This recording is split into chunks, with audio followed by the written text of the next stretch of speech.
Donc, je suis Maude, j'ai 39 ans et demi, et je vais un peu plomber l'ambiance, mais il y a 10 ans, on m'a dit, j'avais une chouette vie, j'étais au top de ma carrière, et on m'a dit, si c'est le cancer que l'on pense que vous avez, alors il vous reste 6 mois. C'était un peu violent, je n'avais pas vraiment le temps d'être malade.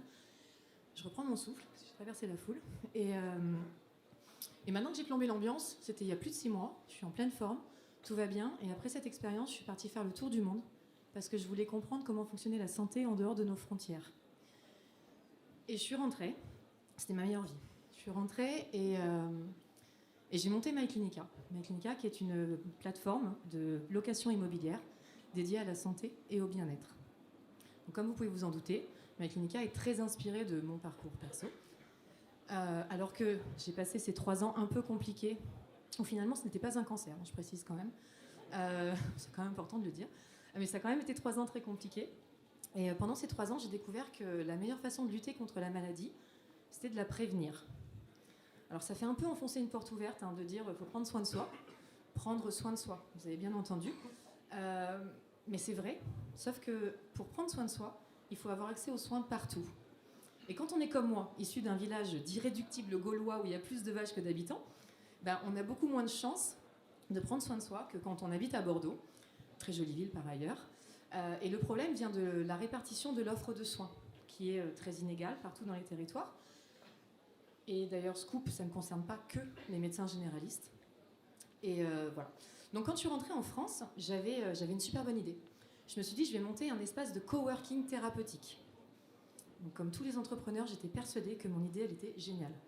Elle l'est, au demeurant.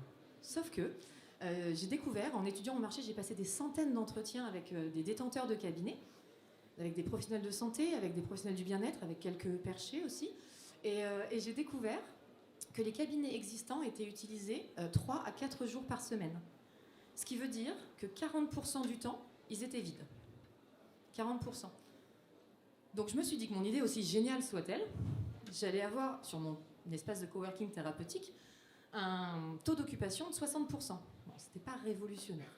Et en parallèle, j'étais hyper étonnée de découvrir que les professionnels de santé et du bien-être galéraient littéralement pour trouver le bon local pour exercer. Un peu comme si vous cherchiez un appart dans Bordeaux, l'enfer. Et donc, je me suis dit, ok, de quoi ça vient ? En fait, il y a un marché, mais l'offre ne rencontre pas la demande. Bon. En plus de ça, toutes les personnes à qui je parlais, il y a 2 tiers demandaient, les 2 tiers de professionnels de santé, demandaient plus de flexibilité, plus de liberté, de mobilité.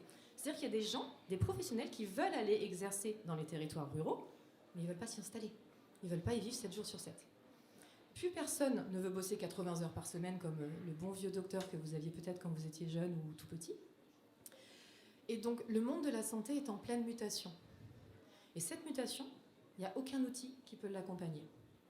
Et c'est là où j'ai décidé de créer MyClinica, avec un K, parce qu'on est né au Pays Basque.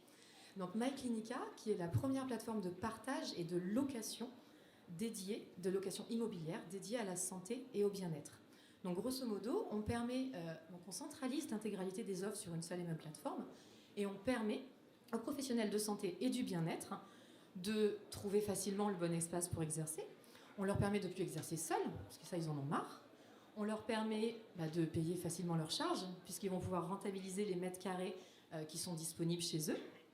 Et accessoirement, en favorisant leur mobilité, on leur permet d'aller exercer ponctuellement dans les territoires ruraux dans lesquels nous, enfin vous, moi, on a besoin d'eux.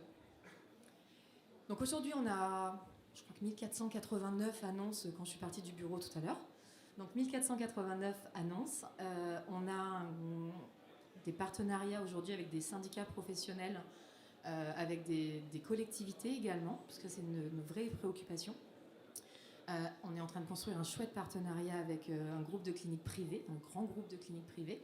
On a un comité stratégique de gens absolument géniaux qui nous accompagnent parce qu'on ne peut pas être bon sur tous les sujets. Et Emilien, qui est là, qui m'abandonne sur cette scène toute seule devant vous. Emilien et moi, on est intimement persuadés que l'entrepreneuriat, c'est une aventure qui se partage. Et on est très friands de pouvoir discuter avec des gens qui ont plein de bonnes idées. On cherche aussi des gens pour nous accompagner au quotidien. Donc si c'est un sujet qui vous intéresse, évidemment, je suis à votre disposition pour en parler juste après. Mais je pense que c'est l'heure de laisser la place à Guillaume de Exacup, qui j'espère n'aura pas à traverser la foule en courant comme moi. Guillaume, est-ce que tu es par là? Oui, c'est bon. Donc merci de votre écoute. Et ça, c'est pour toi. Merci.